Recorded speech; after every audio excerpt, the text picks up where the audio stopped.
கோவை மாவட்டம் அருகே தமிழ்நாடு கேரளா எல்லையில் 100 ஆண்டுகளுக்கு முன்பு ஏற்பட்ட பூகம்பம் மீண்டும் ஏற்பட வாய்ப்புள்ளதாக ஆராய்ச்சியாளர்கள் எச்சரிக்கின்றனர். பாலக்காட்டு கணவாயும் கோயம்புத்தூரும் பெரிய பிளவின் குறுக்கே அமைந்திருப்பதால் இந்த பகுதியில் பூகம்பங்கள் ஏற்படுவது புதிதல்ல என்கிறார்கள் ஆராய்ச்சியாளர்கள்.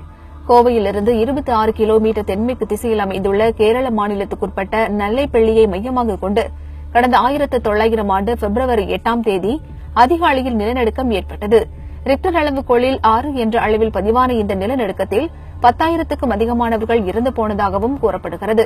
சுமார் 25,000 சதுர கிலோமீட்டர் சுற்றளவுக்கு நில அதிர்வு உணரப்பட்டது.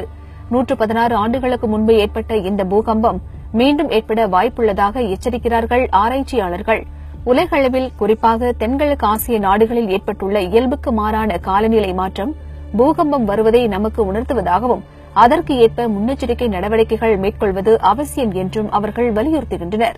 தமிழக கேரள எல்லையோர பகுதியான கோயம்புத்தூர் பாலக்காடு மாவட்டங்களின் மையப்பகுதியில் வரப்போகின்ற பூகம்பங்களா? ஆம், 1900 பிப்ரவரி மாதம் 8ஆம் நாள், அதாவது 116 ஆண்டுகளுக்கு முன்பு அதிகாலை 3:11 தென்னிந்தியாவிலேயே நிகழ்ந்த மிகப்பெரிய பூகம்பத்தின் மையம் கோயம்புத்தூர் பூகம்பம்.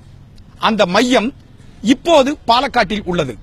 மாநிலங்கள் பிரிக்கப்படுவதற்கு முன்பு ரிக்டர் அளவுகோலில் 6 மற்றும் 6.4 அளவுகளில் வந்த பூகம்பத்தில் 10,000க்கும் கூடுதலான மக்கள் இறந்து போனார்கள். இது எல்லாம் அரசு பதிவேடுகளில் உள்ளது.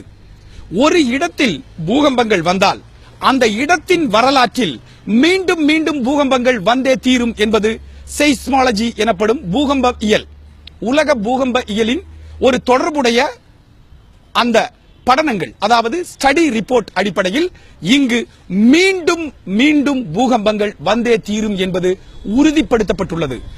எல் நினோ என்று சொல்லப்படும் குளோபல் அளவில், உலக அளவில் உள்ள இந்த காலநிலை மாற்றம், குறிப்பாக தென்கிழக்கு ஆசிய நாடுகளில் உள்ள இந்த காலநிலை மாற்றம் இந்திய துணைக்கண்டம், ஆஸ்திரேலியா, மடகாஸ்கர், மலேசியா, சிங்கப்பூர், இலங்கை உட்பட தென்கிழக்கு ஆசிய நாடுகள் எதிர்கொள்ள போகும் கொடும் வறட்சி, கடும் மழை, இந்த அப்நார்மல் கிளைமேட்டிக்கல் கண்டிஷன் இங்கு வரப்போகின்ற பூகம்பங்களை விரைவுபடுத்த போகின்றது என்பதில் எந்தவிதமான சந்தேகமும் இல்லை.